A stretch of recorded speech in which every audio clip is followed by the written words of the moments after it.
Sure. Yeah, you want to rift it? Sure. We want to just talk about... I feel like we can just talk about old fucking shows we used to watch and just kind of wax nostalgic for a while. Sure. Right. Well, yeah. This is Timothy Bennett here. This is Aram Banyan.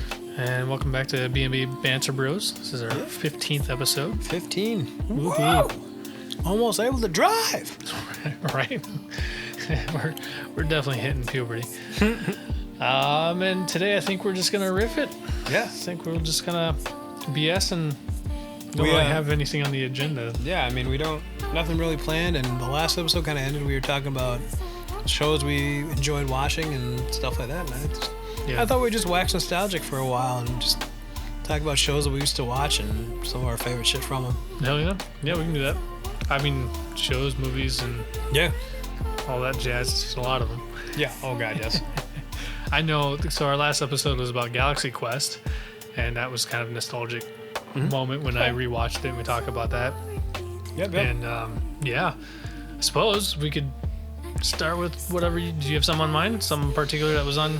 I mean, there's so many movies or shows that I fucking love to watch, and so I've been kind of kicking around this idea of trying to get into old shows that I never watched, and trying to get a podcast put together about that. And two of the ones that I wanted to do, one was Tales from the Crypt. Just because I never watched all of them. Yeah, same here. And I always dug it, so I always wanted to watch the rest of them. Dude, the Crypt Keeper was so cool. I think what was really cool about it was super like morbid, but it wasn't like overly grotesque. It was just super morbid, and it was on TV. It was based off a comic book. Yeah, I was just saying, did you ever watch the cartoon? I vaguely remember the cartoon. Yeah. I vaguely remember too. I remember watching it. It wasn't quite the same effect, but it was still cool. Yeah. Kind of missed that. I kind of missed that show. But yeah, I can't find it anywhere, to stream. So I think the last time I saw it on DVD was in Walmart. So I might have to go hit Walmart and pick it up. I was gonna say I think I saw it at Target. Yeah. So I think I can get them for probably like $50 or something like that. I can probably get the whole set. That would be dope. The other one, and this is the one that blew my fucking mind. Did you ever hear the show Moonliting?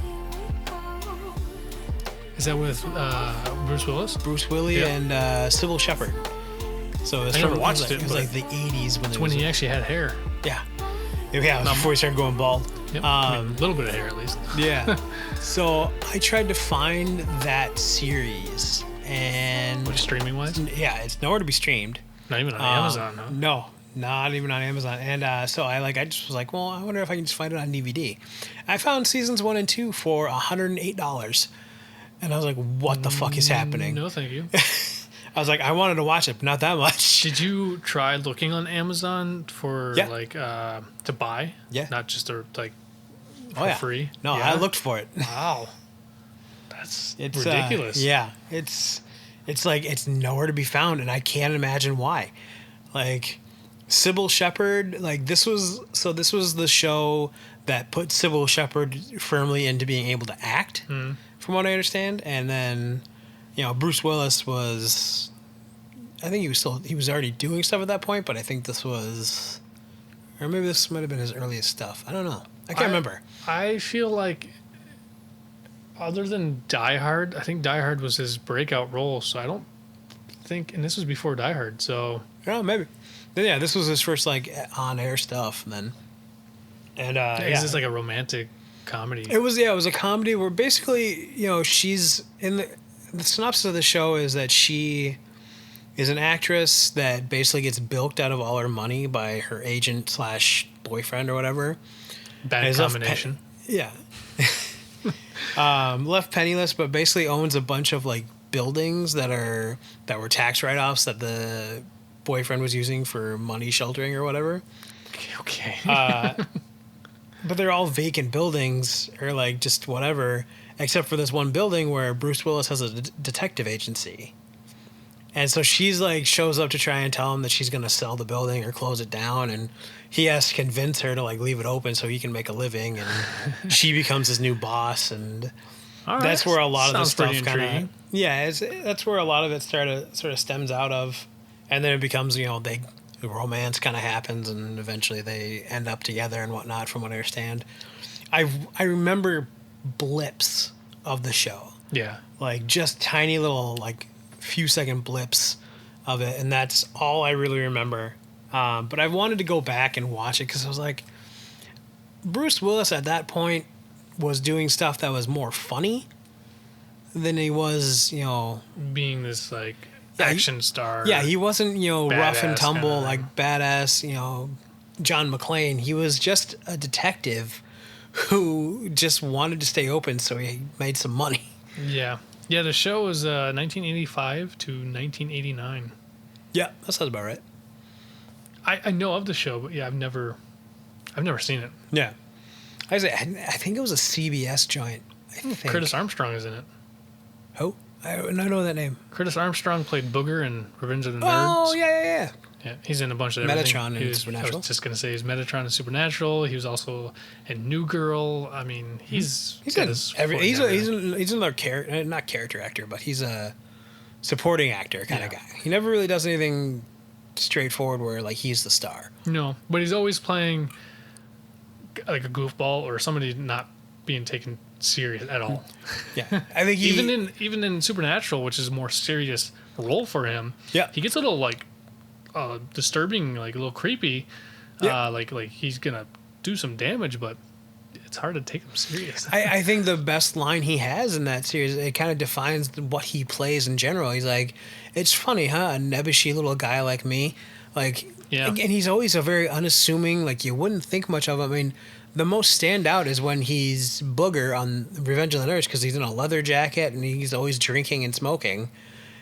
But that's really the most forward he is. Otherwise, he's always kind of like he's kind of just like a supporting kind of geeky sort of guy. Yeah. I think he was in with John Cusack. I want to say Better Off Dead. Or no, you're thinking the one where they go to the beach. Cool Summer. Yeah, that's the one. Yep, with Demi Moore. Yep. And Bobcat. I love that film. Bobcat Goldthwait. That's actually one of my favorite John Cusack films. Yeah, that's one of the ones I always remember too. Yep. Oh my God, I love that. We should I believe his best friend is Bill Murray's brother, one of the other Murrays, whose name escapes me at this point. No, I take that back. That might not be him. I can't remember. I would have to look it up. By the way, I just kind of read. So, like, Die Hard came out in '88. Mm-hmm. So it was, a year before the end of the Moonlight seating. Well, apparently, Shepard and Willis did not get along during that production time. When he made his success with Die Hard, it furthered their relationship. Damn. So apparently there was a lot of tension. Apparently, because Willis became his major star, he kind of became an asshole, I guess, and a lot of, I guess, shooting delays happened. That wouldn't surprise me. So, and I guess Shepard blamed him, which probably outright so, but yeah, apparently there's a lot of tension. Interesting. Yeah, I mean, that wouldn't surprise me. It's crazy that you can't find it anywhere. Yeah, that's what I mean. Like, it's like I could find it one spot that's like $108. I was like, okay. Nope. Well, I don't think I want to see the show that much. Nope. Not at all. I had that same problem, though, with another show that I grew up watching that I loved. It's called Perfect Strangers. I don't think I've ever seen it. Bronson Pinchot is the big name actor in that one. And I say that with that sort of reticence because Bronson Pinchot is not a big name. You'd know him if you saw him, but Bronson Pinchot is not one of those guys you would think about right off the bat. Basically, Perfect Strangers. So basically, Bronson Pinchot plays a immigrant named Balky Bartakamus, who comes to Chicago to live with his cousin Larry Appleton. Yeah, I remember him from Beverly Hills Cop. Yeah, that's the first thing you'd think of. He was in Step by Step in the later seasons. Apparently, he's still acting too. Yeah, he's still doing stuff. He's just not doing a lot. Sabrina, the Netflix show Sabrina, he plays the principal. Huh. Good for him. It's good that he's getting work. All right, he's in a lot of stuff. The other thing I really remember from is The Langoliers. There's a Stephen King novel. They did when they were doing TV movies about every Stephen King novel. The Langoliers was one of them, and he played the really mentally disturbed guy that was in that one. He was like in a business suit, and he kept like ripping paper to like make himself feel better. But yeah, so it took me I had the first 2 seasons on DVD, and it became abundantly apparent that the rest of them were never going to come out. And then finally, Hulu put them up on the service, so like we were able to finally watch all of the seasons, all the not seasons just 1 or 2. Yeah, no, all the seasons are up there, and Chelsea and I watched them, and the last season, maybe even the last 2, the last season for sure, just really went off the rails. Like, oh, that's a shame. Like it was just like they were running out of stuff, because like the whole premise of the first couple seasons were Balky's from this little island off the Mediterranean called Mypos. He doesn't know a lot of American culture, or he's enamored of American culture and is very unassuming and is naive. So you run into all of these classic, tropes where like he doesn't know how to date or talk to women. He gets taken advantage of for whatever reason. And, they really should have ended it the season before the last one, when they get married, and that was about it. Because the last season, there was a lot of like episodes where they did like bits where they played other characters. Like there was the one where they played Lowell and Hardy the entire episode. Another one where they played their children, and things like that. And it was just, it seems a little. It was like, they were running out of ideas at that point. The episode, or the season, a little desperate at that point. Yeah, the season before Larry gets married and Balky gets married, and it should just been they live happily ever after. The last season, there really wasn't anything great about it. There were some funny parts, but not enough to make it worth watching. Yeah, I don't think I've ever seen this show. I recognize the 2 main actors for like their main for that time period for sure. Yeah, but Bronson Pinchot, like I said, was on numerous things. Like I said, I remember him in Beverly Hills Cop. Yep, That's Beverly Hills Cop. I recognized. He's in the first and the third one. I don't think he's in the second one. I don't think. Oh, look it up real quick. Yep. He's also in Risky Business, but I don't really remember Risky Business that much. Yeah, he doesn't have a big part. Curtis Armstrong's in that movie too. True Romance. Was he in True Romance? Elliot Blitzer. I've never seen True Romance. It's not bad. I don't know why I keep saying womance, and I keep meaning to say romance. Womance. I don't have a fucking speech impediment, but apparently I developed one for a second.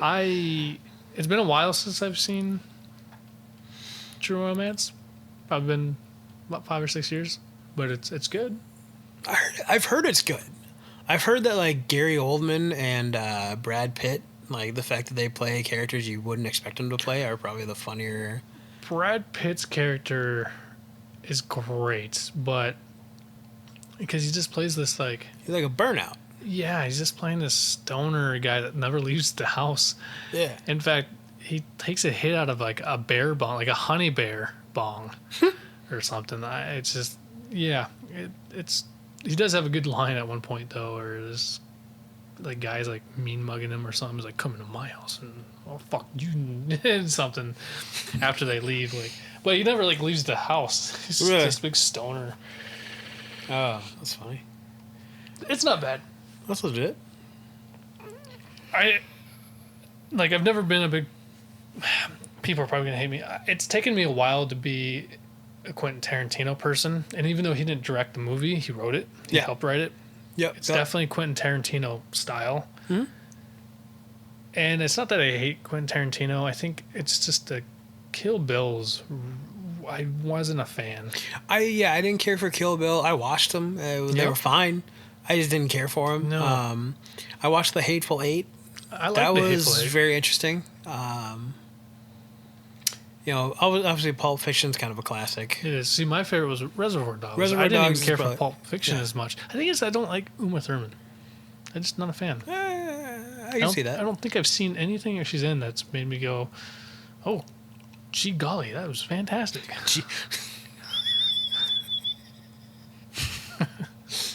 Gee golly. You turned into a 60s 8-year-old. Gee golly, mister. Well, I had recently seen that Dennis the Menace is up. The original. Dennis the Menace is up on... with Walter Matthau? Yeah, on Hey, Hulu, Mr. I think. Wilson! Yeah. And I thought about watching it. It's been a long time. And I like Walter Matthau. I think him... He is pretty great in that movie. Grumpy Old Men was great. Yep. With him and Jack Lemmon, but also was the Odd Couple. Yeah. Right? The Odd Couple. Yep. So I never saw the original movie, but I did watch the Odd Couple 2, and I love that movie. Yeah. I love Matthau and Lemmon in that movie. Things, Walter Matthau saying things that we've always mixed about as well as oil and frozen yogurt. Yep. I think one of my favorite films or characters that he ever played in was IQ with Tim Robbins. Oh, when he plays Einstein. Yep, he plays Einstein. Yep. I think that was because it was oddly different. Mm-hmm. And he was very understated.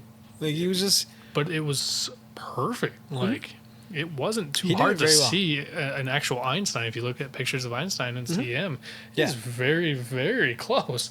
And he threw in an accent in there, which I wouldn't even think he could have done. But it's because of everything you see him in. I always loved Out to Sea. Matthau and Lemmon. And those two were an untouchable duo, though. They were first to... They were, like, the first to step out of, like... the old comedy, black and white comedy. I just completely had a mind blank. Who are the Abbott and Costello? Oh yeah, they were like the more modern coming out of era. Oh, for sure, yeah. That kind of couple duo. You know the at odds. The odd couple. They were always at odds. Like they always played those characters very well. Where Matthau was always the loose one that played, just off the cuff, and Lemmon played very by the rules, like has to be cleaned, I remember even Out to Sea, like there's a part where like Jack Lemmon pulls out a traveling steamer to steam his pants. He's like, "Why are you pulling that out? Like you got broccoli in your pocket or something?" So he said something about broccoli, and I'm like, "Steam?" I was like, "What the fuck is he talking about?" Right. Yeah, I like those movies. I like those two. Those guys are just... They were wonderful. The only movie that I saw that I really laughed a lot where it wasn't Jack Lemmon and Walter Matthau was My Fellow Americans, where it was Jack Lemmon and James Garner. Yeah. And that one was very funny in and of itself. You ever seen Some Like It Hot? No. It's an older film.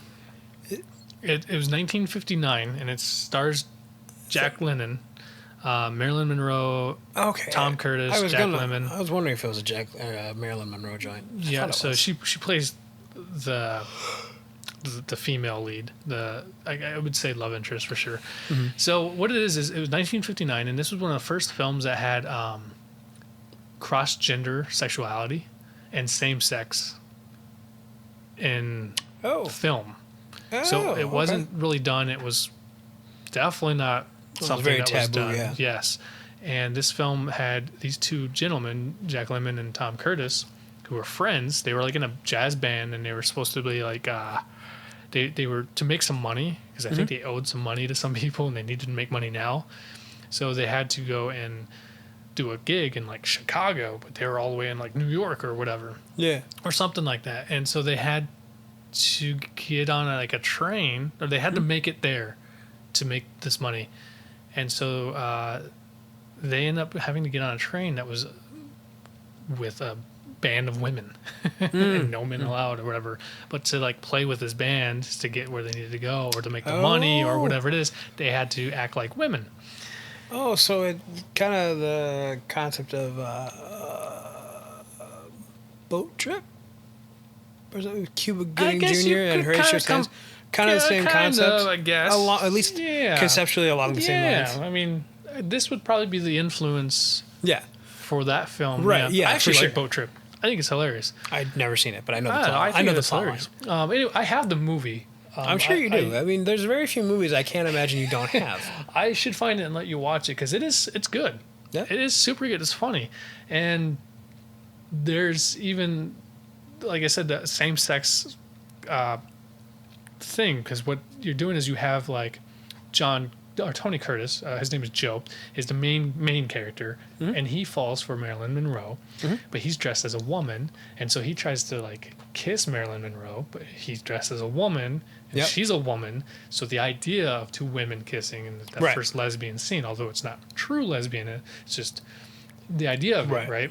Yeah. And the portrayal of him being a man, but so, and then you have Jack Lemmon, who is dressed as a woman towards the end of the film. It's one of my favorite things. It's the last scene of the film is my favorite.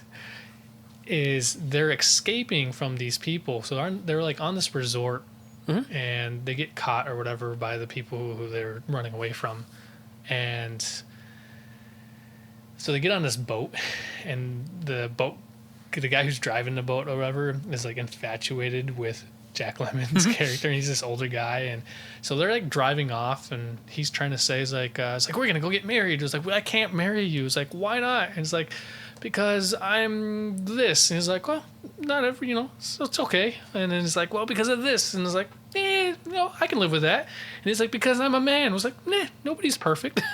And then that's how they end it. That's the end of the movie. But you should totally watch it. All right. It's good. It's a younger... I feel like it's somewhere on a streaming service. I feel like I've come across it. Oh, it probably.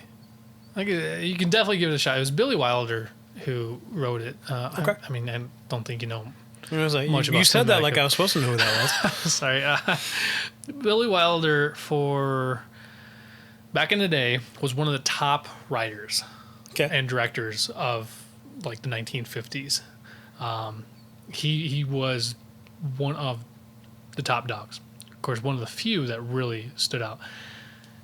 And I think, let me see if I can find one of his first few films.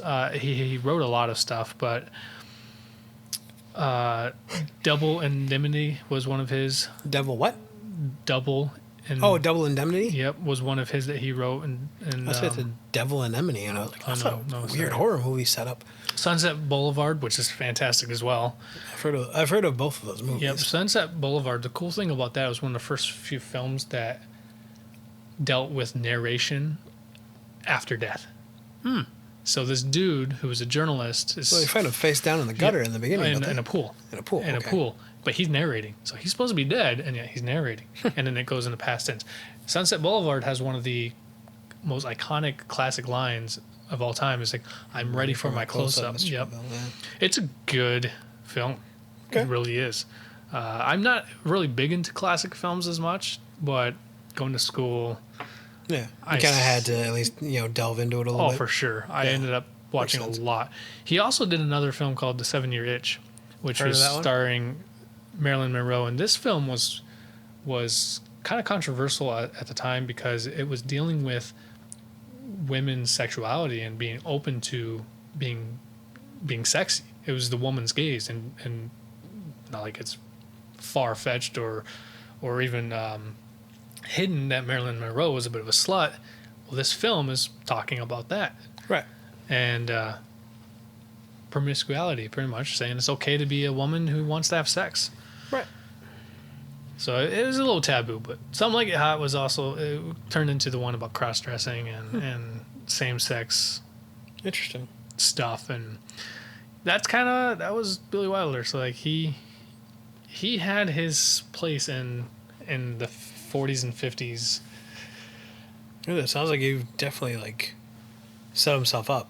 He was considered a radical at the time, but it didn't stop him from doing and having these iconic films like the ones I just listed. Yeah, those ones I listed are the ones I've seen. Right. He's probably got more, but yeah, not a whole bunch more, but yeah, there's probably like 10, 12 films that he did. All right. But those are the ones I've seen that I can actually talk about. And like I said, Something Like It Hot, it's probably my favorite. 7-Year Itch, I didn't like it, but it was different for its time. And then, what was the other one I said? Oh, Sunset Sunset Boulevard. Boulevard. Yep, Sunset Boulevard was good. I really enjoyed that film. Yeah. But yeah, I don't know. Jack Lemmon and Walter Matthau are great. Yeah. And then you kind of have like the comparison that I would say to those two would probably next be like Chris Farley and David Spade. Yeah. I think those two would kind of be. They were more of a dumbed They were down the version. '90s version Yeah, of that. definitely dumbed down version, but Yeah. it was the same. They were these opposites that attract. Yep. You couldn't have one without the other. I feel like there's not really that duo yet in this time, but there's been a couple that have started to be it, but they're not there yet. Like I feel like The Rock and Kevin Hart are sort of there. The other ones would be, just by the sheer fact they've done a number of movies together, are Mark Wahlberg and Will Ferrell. Those two are probably the closest I can say to getting there. Yeah. They're not there yet, but they're the closest to it. As of right now. Like right now. Yeah. In the past 5 years, I suppose, but yeah, I guess I can't think of anything. But even in the 2000s, I can't think of a duo that really made, movies that were... I know they're out there, but yeah, I would I'm have to sure there probably are, do but some no one stands out. digging. Yeah. I can't really think of anything. The problem with seeing so many films, though. Yeah, that's true. Definitely, I think you're onto something about that. Kind of have to dig into that. I have to do some freaking movie watching. Right. I actually I think I have to agree with you though. As of right now, that stands out. Yeah, Kevin Hart and Dwayne Johnson are pretty close. Yeah. I mean, They've got the chemistry for it. They do, and you have The Rock, who's more of the serious brute of them all, and then you have Kevin Smart. Kevin Hart, who's a smart ass. Yeah. Who's always, I don't know, yeah, Kevin Smart. Kevin Hart, who's always a kind of a smart ass, and yeah, he's the. Dwayne Johnson plays the straight man, and I can't remember the name of the other half of a usual comedic duo. Because of the straight man, who was usually like, Bud Abbott was the straight man in Abbott and Costello, and then Lou was always the prat guy. I think it was. Yeah, whatever.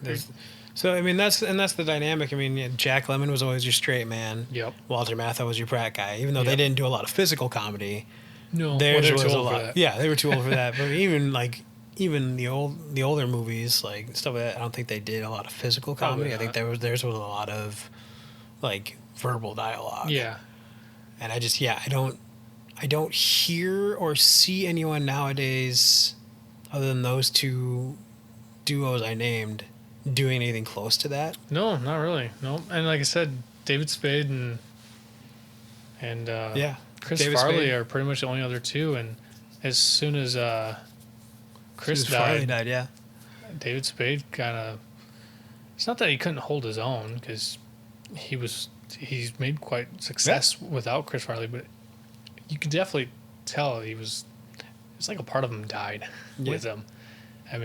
Oh, for sure. In the couple biographies and stuff that I've read of David Spade, he says he lost his best friend.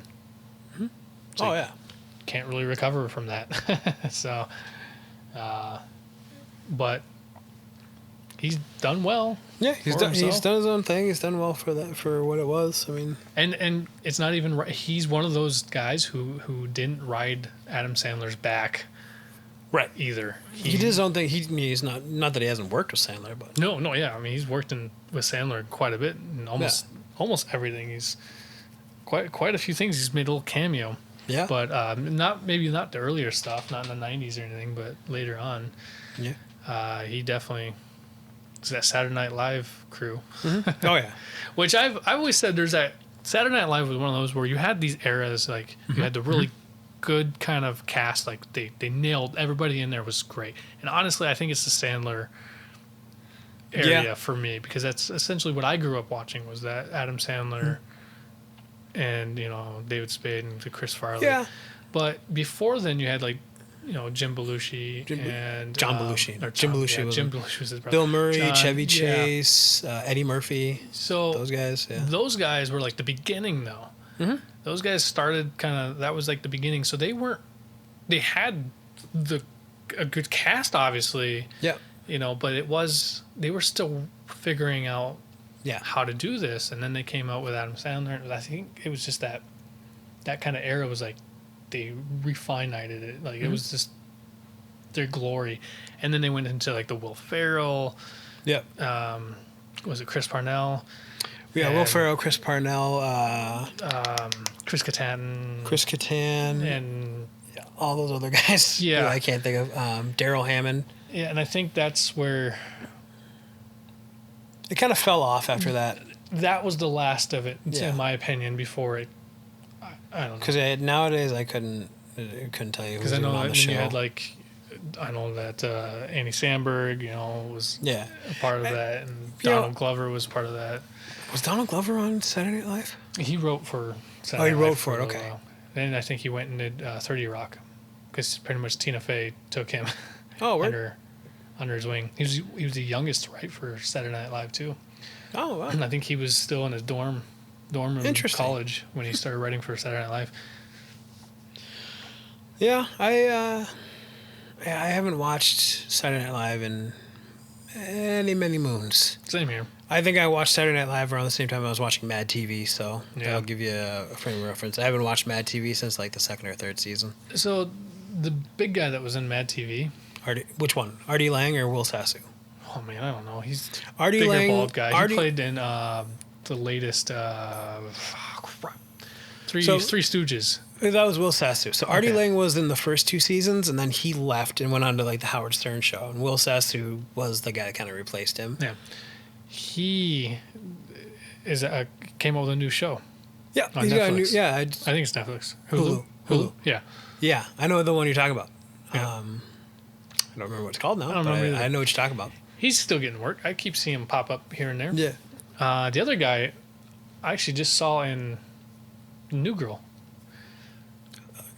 Who, Artie Lang? Yeah. I think I just saw him in an episode of New Girl.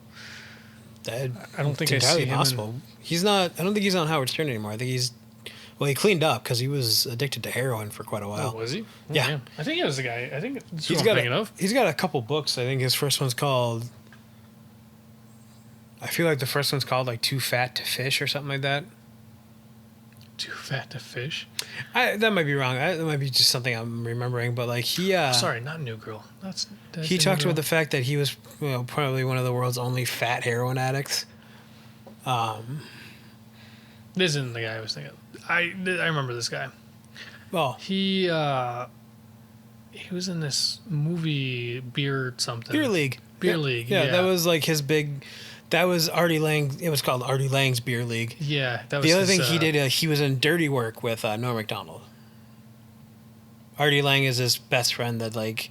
He's like mooning people as they drive by, and Norm Macdonald's beaming the door, and then just stops and gets out of the car. He made a brief cameo in Elf. Yeah, he's a Santa. Yeah. You sit on a throne of lies. Yep. I have Beer League somewhere around here. Well, again, wouldn't surprise me. I didn't like it.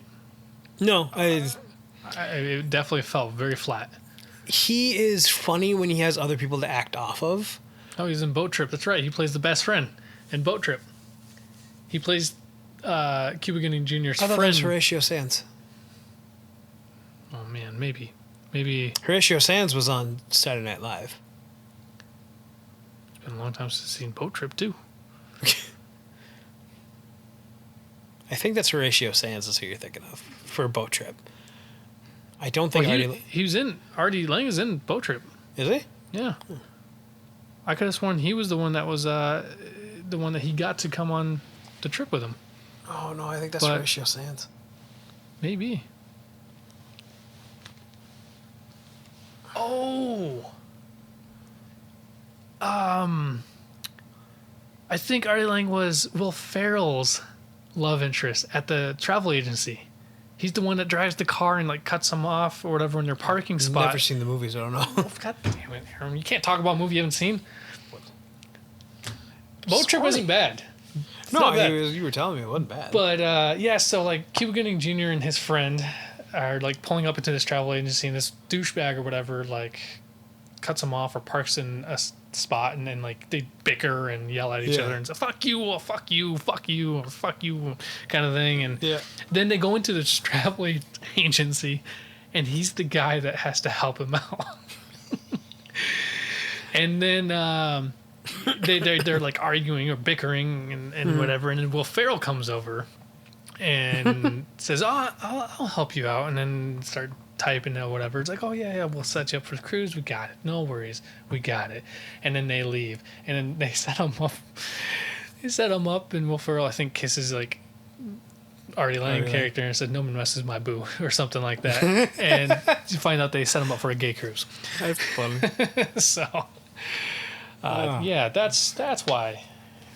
God, yeah, the guy has a recognizable face, but yeah, yep, yeah, he was addicted to heroin for quite a while, from what I understand. So he's gotten clean now. From what, at least last time I heard, he'd gotten clean. Heroin. It's a drug I've never been interested in. Of course, I haven't really been interested in too many drugs. So I've always been one of those guys like, I'm curious, sure, but there are certain shit I'm just not that curious about. Like, I would never do meth. Yeah. I mean, the hardest thing I ever did was shrooms, and I did a couple bumps of coke, and I didn't. And I've gummied some coke, and I would never want to do that again because it tastes like aspirin. And not to mention, you can't trust any drug out there that's street, that comes from the street. Could be laced with freaking Drano. Yeah. Then you end up like the chick in Cheech and Chong. The first Cheech and Chong movie, Tommy Chong is in this house, and he's like, there's like Ajax, and it's spilled over, and he's like, oh, it kind of looks like coke, and he's cutting it up just for fun. Yeah. And this one chick comes out and just like, oh hey, and just snorts it, and it makes a bunch of like weird elephant noises. I remember, and he's just like stunned. He's like, oh. Yeah, I remember that. It's been a long time since I've seen any of the Cheech and Chongs. That's one of the few bits of the Cheech and Chong, like the one Cheech and Chong movie I really watched. What was their period piece one? Oh, the Corsican Brothers. I loved that one, and which is weird because that was considered their worst film that they've done, and yet I thought it was probably like Chong's best acting. Well, it's probably in part because it wasn't, a lot of weed humor. It's true. Which is what a lot of Cheech and Chong fans were looking for, because that's what Cheech and Chong were about. It's true. Yep. I remember like potato bombs, potato grenades, or something like that in that movie. But yeah, I always enjoyed that movie.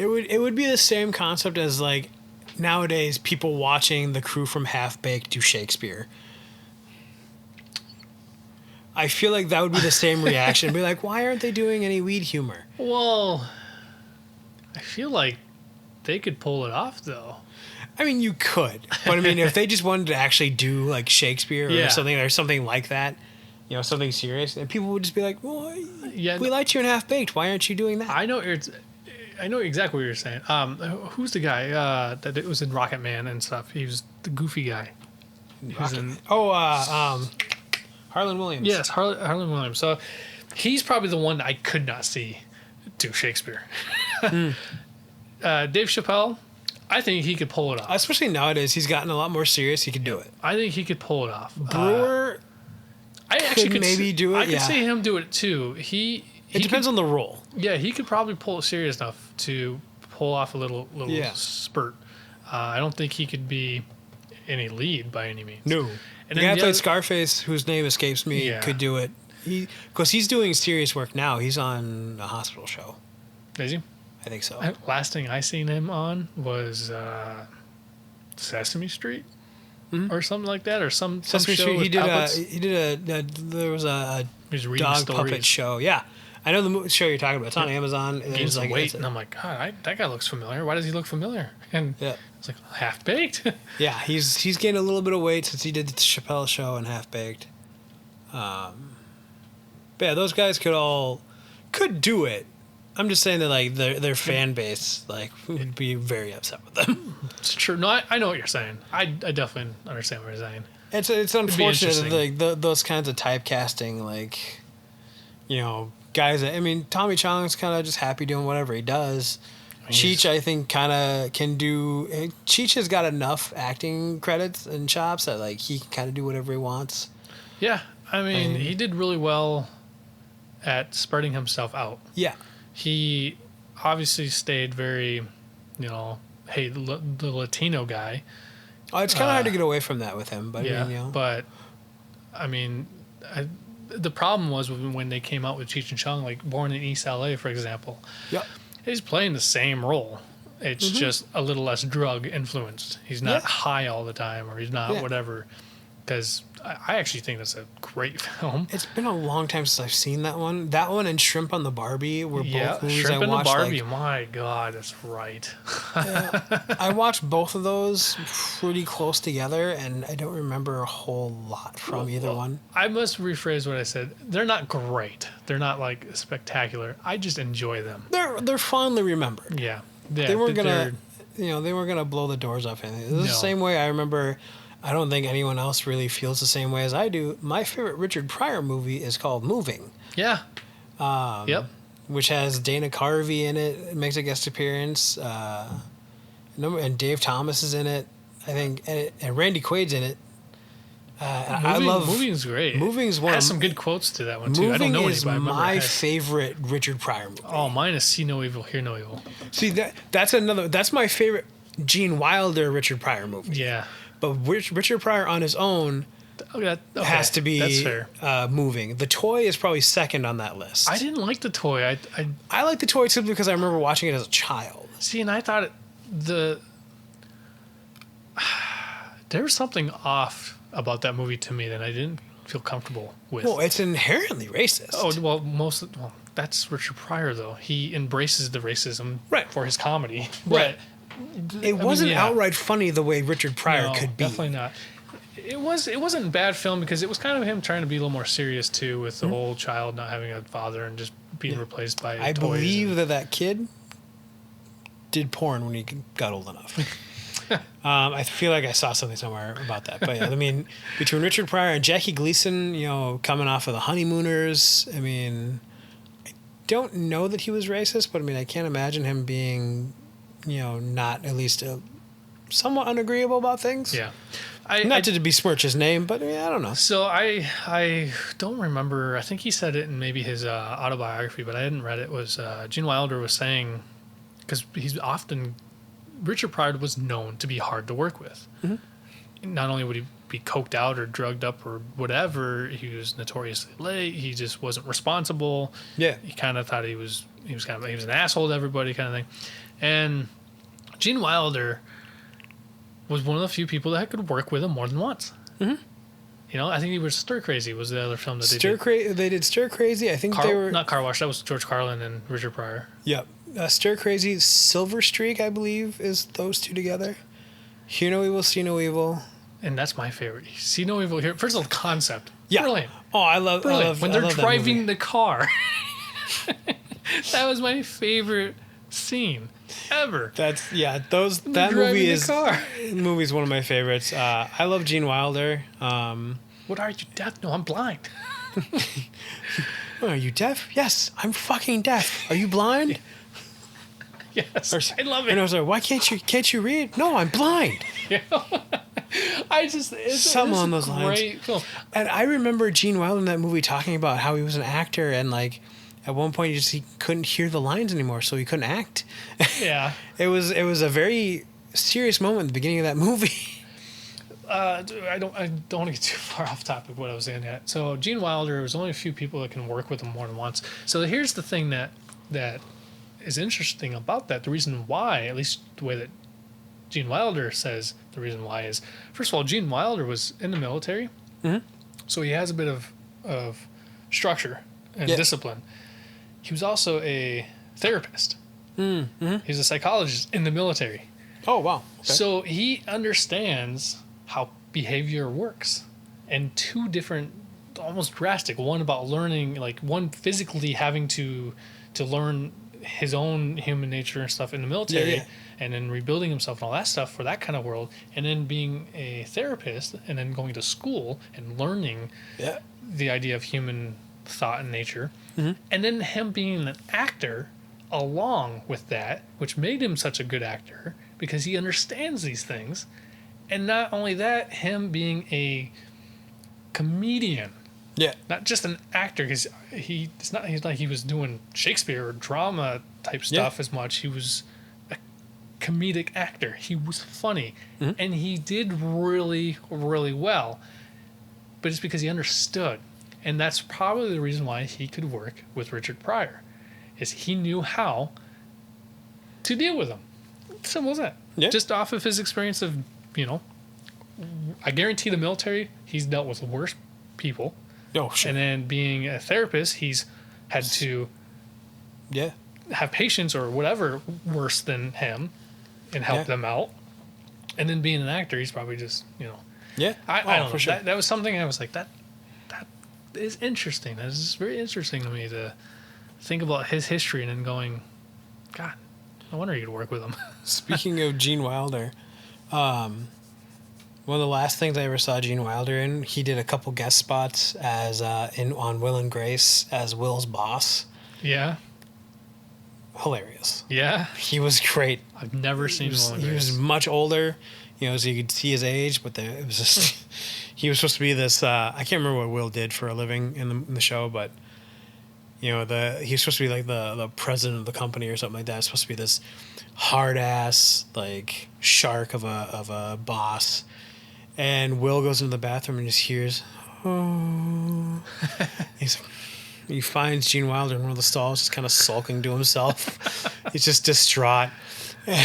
And Will, it's like, no, you're supposed to be this guy. Like, you're supposed to be this person. Like, look at yourself. He's like, who are you? Oh.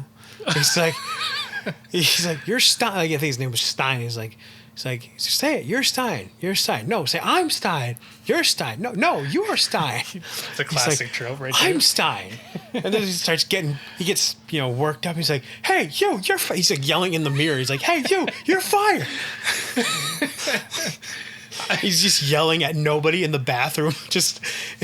I've never watched Will and Grace. I didn't watch a lot of it. I saw bits, like episodes here and there. It's Yeah. actually kind of funny. I should give it a shot because it's considered one of the top hit TV shows of all time. It can be funny. It can be very funny. It wasn't something I watched a shit ton of, but it could be funny. When it came out, it just wasn't my.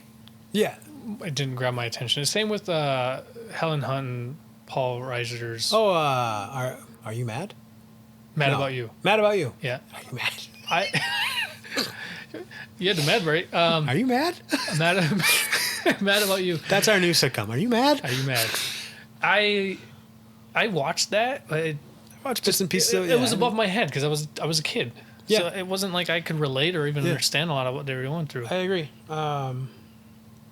Yeah, I mean, there was shows when I was a kid. Yeah, I mean, I watched Night Court and Perfect Strangers. Like, those were two big shows that I watched when I was a kid. And Night Court, is another one that I spent $100 getting all 9 seasons of it on Amazon. So I have that in my library somewhere, which we can go through at some point if you ever want to. I think, well, you said Tales from the Crypt. I watched that when I was a kid. Yep. As of right now, I can't really think of anything. Nothing's coming to mind. Yeah, I mean, I watched that, and then I remember watching shows with my grandfather. I watched Get Smart. Yeah, the original show, and then I watched another show right before that called F Troop, which was about a Civil War troop in this fort, and it was a comedy. It was about this goofy Civil War fort, and the troop that ran it. I guess at that time as a kid, I watched MASH, and I watched MASH a lot with my for some reason grandfather. MASH never really stuck with me. I don't know why. I like MASH a lot, but I think it's because I watched a lot of it with my grandfather. Yeah, for sure. My grandfather was into old military, but he was a big John Wayne fan. Sure. He's from Iowa too, so. Mm-hmm. And my grandfather was, he kind of as a child, he grew up a little rough and the farmland kind of state, country boy. Mm-hmm. And then at the age of 17, he joined the Navy. He went in the Navy. illegally. And then he spent 30-something years in the Navy. So like, Damn. he likes his military, but he also likes his westerns. And I think he's just John Wayne. He was into the Duke. And Yeah. because I don't even think he was a big Clint Eastwood. Because I think he was into. I think it was after Clint Eastwood. Like I'm not saying he wasn't into Clint Eastwood. It was just Clint Eastwood came after John Wayne. Yeah. So I think it was more his favorite was the Duke. Yeah, Probably because he's an Iowa boy and my grandfather's from Iowa. In fact, I've been to John Wayne's home. He was born in his house. Damn. Winterset, Iowa. It's like 20 minutes southeast of Des Moines. That sounds West Des awful. Moines. It's a small little place. Nothing special. I've always said there's only a couple things that came out of Iowa that was worth anything, and that was I-35. Because it's one straight dead shot from north to south. You can go all the way down to Texas. No one want to make it any longer. Nope. And the Duke. And Slipknot. Yeah. Corey Taylor to be specific, but Well, they're all from. yeah. Most of But them I'm are just all saying from- but to be Corey specific, Taylor, like I you, guess. you could probably have left the rest of the band behind and just been fine if Corey Taylor had been the only one that came out of it. Yeah, I suppose because Corey Taylor's the only one that really did anything with his life Yeah. after that. You heard his new music, by the way? I did. Yeah, I heard his two singles, and I was because I follow him on Instagram, and I kept seeing these posts like CMFT, and I'm like, what the fuck does CMFT? Corey motherfucking Taylor. Yeah, but I didn't know that. I was like, because he had a belt, and I'm like, was he getting into wrestling or something? I know he's a big wrestling That'd be fan. amazing. Like, what's going on? I'm so confused. And then, and then I was like, oh, it's his solo stuff. Oh, yeah. Did and I then it read right? stands Is for- that like stuff he's been writing for like the last 15 years or something like that? I don't fucking think know. I don't something know along anything those about lines. it. I think it's all shelved stuff he's been writing for the Corey last 15. motherfucking Taylor. Yeah, I was just so confused. I had no idea what does CMFT mean. It's like I just couldn't figure it out, and I thought it was maybe for like a TV show. I didn't know. I was what is this about? Why is he doing this? What's the point? And I couldn't Stop! find, Whatever you're doing, stop! I couldn't find any answers either. Like nobody on Instagram was saying, "No, Corey motherfucking Taylor." No, I had to piece it together myself, and then I was like, "Oh, there's music." Tim just Oh. had like a murder board with like pins and string. And I was lost. I legitimately was confused. I spent probably a good hour and a half trying to figure out what this fucking meant. And I didn't find any answers. And eventually I realized that it just must stand for Corey motherfucking Taylor. Yeah. That was my first initial thought too. Corey motherfucking Taylor. But I didn't know. I'm not gonna lie. I saw it. That was my initial thought, and I didn't give it anything more. I was like, no, that's it.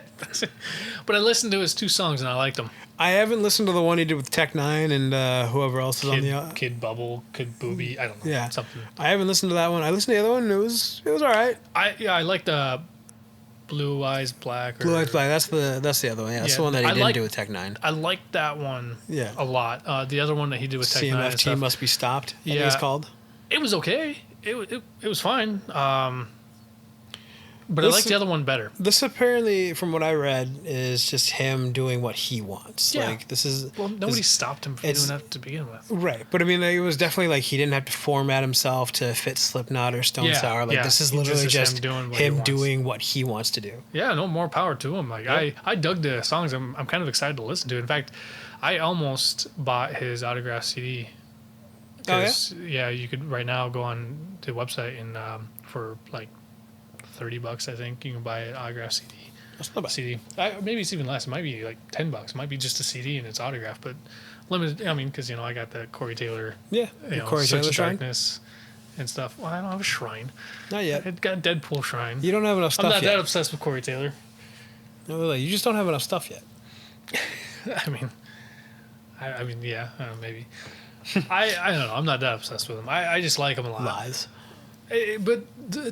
As I've talked to some people about my justification for why I like Corey Taylor is like, hey, he's an asshole. I wouldn't doubt that at all. But I'm from Iowa, and I'm from the same area as Corey Taylor. Like I was born in Cedar Falls, Iowa, and I was raised in Waterloo. Well, Corey Taylor spent most of his life in Waterloo, Iowa. So like, I know what he's talking about because I was raised there too. Right. And there's something that was brought to like the attention, like an interview question or something like that when Slipknot came out. It was like, why are you guys so like aggressively dark and this and this and this? And the only answer that they could really provide was, there's a darkness in Iowa that is not seen, and until you've lived in that darkness, you really don't know it's there. It's this hidden world. And I was like, that's so true.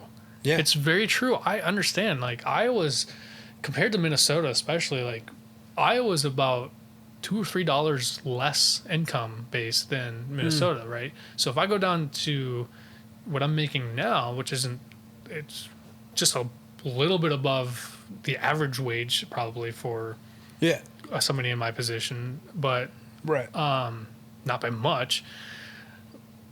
If I was to go down to Iowa, I'd be making like minimum wage for Minnesota, probably. Damn. Like, you know, I'd be much. I'd probably be making like $10 an hour. I mean, that's Iowa's income is not. They're also like, I feel like Iowa. Each time I go down to Iowa, they're like 5 years behind everybody else. They're not too far out of date, but they're like 5 years. Like, each time I see something, I'm like, oh, they're just now doing that, or they're just now doing that. That's like 5 years ago. Like, they just got color TV, right? But the point is like, I understand a lot of what Corey talks about when he talks about Iowa, right? So, I mean, I obviously the age is entirely different because he's what, in his late 40s, and he's born in like 76 maybe. Damn, I forgot he was that old. So, I mean, he's definitely older. He's like my uncle's age, and in fact, my aunt went to high school with him, with Corey Taylor. No shit. Yeah. Yeah, my aunt went to the same high school, and I guess they were a part of the Outcast crew. So I guess they were friends in high school and stuff. And my aunt made it specifically, like, she made a point one time at like right after one of the shows. It was like 1 or 2 o'clock in the morning, that she had called me to tell me who she just got done hanging out with. So I guess they went to a Stone Sour show and got VIP passes and hung out with you know, the band or whatever. And because they were friends in high school, like, they caught up or whatever. That's legit. And I guess my aunt made it specifically to rub it in my face. I'm like, what a bitch. I don't like her anyway, so it's okay.